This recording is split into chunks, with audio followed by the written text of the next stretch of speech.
Assalamualaikum warahmatullahi wabarakatuh. Perkenalkan, nama saya Muhammad Sukrudia dari kelas TL 1C absen 13. Perkenalkan, nama saya Muhammad Yunus Halis dari TL 1C absen 14. Perkenalkan, nama saya Rabi Rizky Samudra dari kelas TL 1C absen 15. Di sini kelompok kami akan mempresentasikan materi resistansi, kapasitansi, dan induktansi. Jadi simak sampai akhir ya. Halo teman-teman, saya akan mempresentasikan materi tentang resistansi. Resistansi adalah suatu sifat dari bahan atau zat yang mencentang aliran arus listrik melalui hambatan bahan tersebut. Konsep resistansi telah dikenal selama berabad-abad, tetapi baru dijelaskan secara matematis pada abad ke-19. Berikut ini adalah artikel tentang sejarah perkembangan konsep resistansi. Pada awalnya, konsep resistansi berkaitan dengan konduktivitas listrik. Para ilmuwan menemukan bahwa beberapa bahan seperti tembaga, perak, dan emas memiliki konduktivitas yang lebih baik daripada bahan lain seperti kayu atau batu. Namun, pada awal abad ke-18, seorang ilmuwan bernama George Simon menemukan bahwa tidak semua bahan konduktor listrik memiliki konduktivitas yang sama. Pada tahun 1826, mempublikasikan makalah yang terkenal di Colvinse Mathematics Verbet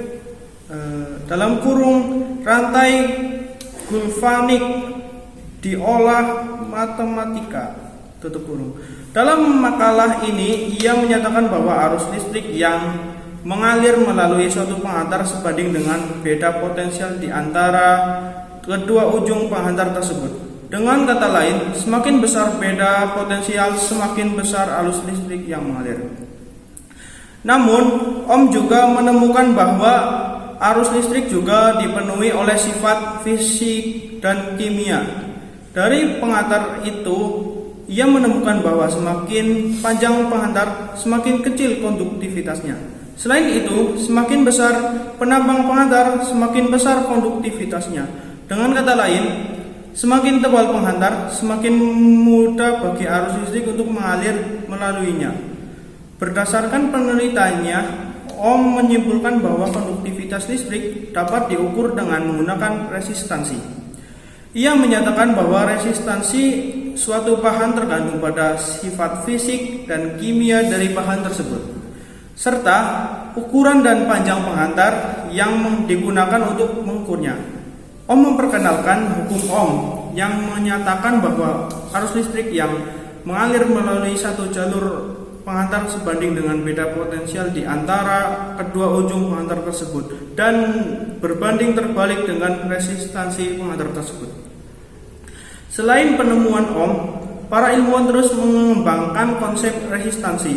Pada akhir abad ke-19, James Clerk Maxwell memperkenalkan hukum konduktivitas dan resistivitas yang menggambarkan hubungan antara konduktivitas dan resistansi bahan. Pada abad ke-20, konsep resistansi terus dikembangkan dengan penemuan transistor dan sirkuit terpadu. Transistor dan sirkuit terpadu memungkinkan para insinyur untuk merancang perangkat elektronik yang lebih kecil, lebih efisien, dan lebih canggih. Konsep resistansi juga menjadi penting dalam bidang teknologi semikonduktor dan elektronika modern. Resistansi adalah sifat dari suatu bahan atau zat yang menentang arus listrik melalui bahan tersebut.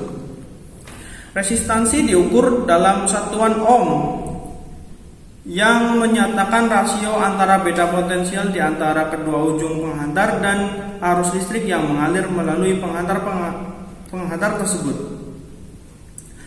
Konsep resistansi berdasarkan hukum yang menyatakan bahwa arus listrik yang mengalir melalui penghantar sebanding dengan beda potensial di antara kedua ujung penghantar tersebut dan berbanding terbalik dengan resistansi penghantar tersebut. Dalam rumus hukum Ohm, R adalah resistansi, V adalah beda potensial, dan I adalah arus listrik. Rumus hukum Ohm adalah R sama dengan V bagi I. Penerapan resistansi sangat luas dalam kehidupan sehari-hari dan industri. Beberapa penerapan resistansi yang umum meliputi 1. Elektronika, 2. Kelistrikan, 3. Industri, 4. Ilmu pengetahuan. Oke teman-teman, di sini saya akan mempresentasikan materi kapasitansi. Yang pertama adalah sejarah kapasitansi. Konsep kapasitansi pertama kali ditemukan oleh fisikawan Belanda yang bernama Peter van Mastenbroek pada tahun 1745. Penemuan ini terjadi ketika mereka menyelidiki fenomena elektrostatik. Penemuan mereka adalah bahwa listrik yang dihasilkan dari mesin elektrostatik dapat disimpan sementara waktu dan kemudian dilepaskan. Perangkat yang digunakan untuk menyimpan listrik tersebut dikenal sebagai botol atau tabung Leyden. Botol Leyden tersebut terbuat dari botol kaca yang diisi air dengan paku yang menusuk sumbat dan dicelupkan ke dalam air. Yang kedua adalah definisi. Kapasitansi adalah kemampuan suatu benda untuk menyimpan atau menahan energi, khususnya arus listrik. Kapasitansi terdapat pada dua buah lempengan plat yang sejajar. Biasanya kapasitansi tersebut besarnya kapasitansi tersebut tergantung dari luas penampang plat dan jarak antara kedua plat serta zat perantara kedua plat tersebut. Satuan internasional kapasitansi adalah farad atau disingkat F, yang diambil dari nama fisikawan dan kimiawan Inggris yaitu Michael Faraday. 1 farad adalah jumlah muatan listrik sebesar 1 kolom yang disimpan di dalam dielektrika atau zat perantara dengan beda potensial sebesar 1 volt.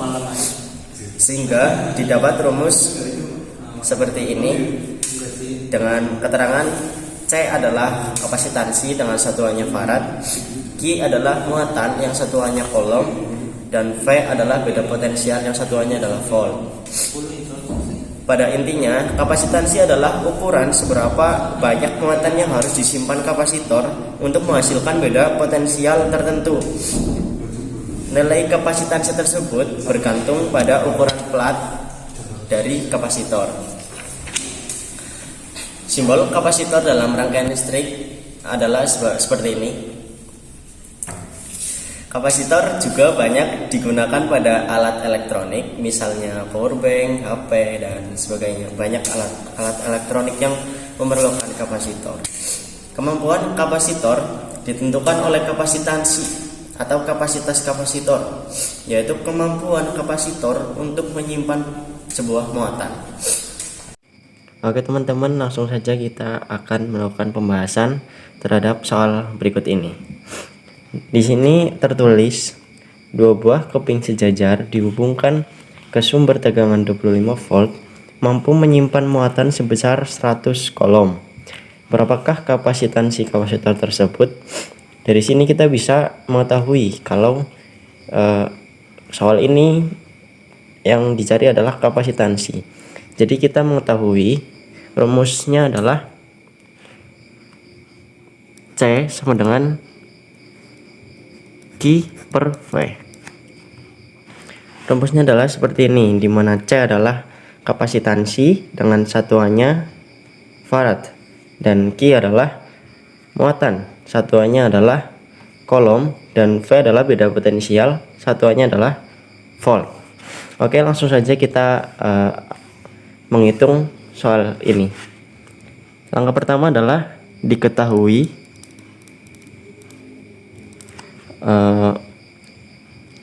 Q sama dengan 100 kolom dan V sama dengan 25 volt. Di sini kita akan mencari kapasitansi. Ditanya kapasitansi. Rumusnya seperti ini. C sama dengan Q per V sama dengan 100 C dibagi 25 volt. Hasilnya adalah 4. Satuan dari kapasitansi adalah farad. Dan ini adalah hasil dari soal ini. Halo teman-teman, di sini saya akan mempresentasikan tentang induksi. Jadi sejarahnya induksi listrik terkait dengan penemuan induksi elektromagnetik oleh Michael Faraday dan Joseph Henry pada tahun 1831. Michael Faraday, fisikawan Inggris ini pertama kali menjelaskan induksi elektromagnetik dengan melilitkan dua kawat pada sisi berlawanan dari cincin besi.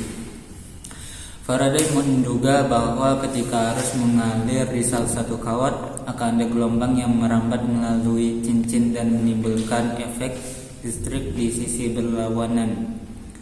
Kalau Joseph Henry, ilmuwan Amerika ini secara independen menemukan hal yang sama dengan Faraday pada tahun 1832. Henry juga dikenal karena karyanya tentang elektromagnet, maksud magnet Albany dan magnet Yale. Satuan induktansi Henry disebut dengan H, dinamai untuk menghormatinya. Secara definisi, induksi atau keseimbangan adalah sifat dari rangkaian elektronika yang menyebabkan timbulnya potensial listrik secara proporsional terhadap arus yang mengalir pada rangkaian tersebut. Sifat ini disebut sebagai induktansi sendiri. Sedangkan apabila potensial listrik dalam satu rangkaian ditimbulkan oleh perubahan arus dari rangkaian lain sebagai induktansi bersama. Istilah induktansi sendiri pertama kali digunakan oleh Oliver Hafstad pada Februari 1886. Sedangkan penggunaan simbol L kemungkinan ditunjukkan sebagai penghormatan kepada Heinrich Lenz, seorang fisikawan ternama. Satuan induktansi dalam satuan internasional adalah Weber per ampere atau dikenal pula sebagai Henry. Untuk menghormati Joseph Henry, seorang peneliti yang berkontribusi besar dari ilmu tentang magnetisme. Jadi induktansi atau keimbasan adalah sifat dari rangkaian elektronika yang menyebabkan timbulnya potensial listrik secara proporsional terhadap arus yang mengalir pada rangkaian tersebut. Sifat ini disebut sebagai induktansi sendiri. Sedangkan apabila potensial listrik dalam satu rangkaian ditimbulkan oleh perubahan arus dari rangkaian lain sebagai induktansi bersama. Jadi induktansi diukur dalam satuan Henry dengan lambang H yang dinamai menurut Joseph Henry. Induktansi disimbolkan dengan huruf L. Penggunaannya, induksi listrik memiliki beberapa penggunaan, yaitu induksi diri. Induksi diri yaitu induktansi menghasilkan gaya gerak listrik dalam dirinya sendiri sebagai respon terhadap perubahan arus yang mengalir melalui rangkaian. Induksi diri terjadi karena perubahan flux magnetik pada kumparan yang disebabkan oleh perubahan arus listrik dalam kumparan.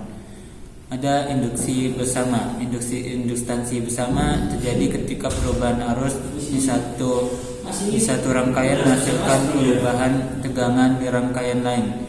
Perubahan ini terjadi karena medan magnet yang menghubungkan kedua rangkaian. Dan satu lagi terakhir, konversi tegangan dan elektromagnet induktansi. Tanggung jawab atas konversi antara tegangan pada transformator dan elektromagnet penggerak. Konversi ini menciptakan sebagian besar gerak bagi mesin, dan itulah yang disebut dengan induktansi. Sekian presentasi dari kami. Wassalamualaikum warahmatullahi wabarakatuh.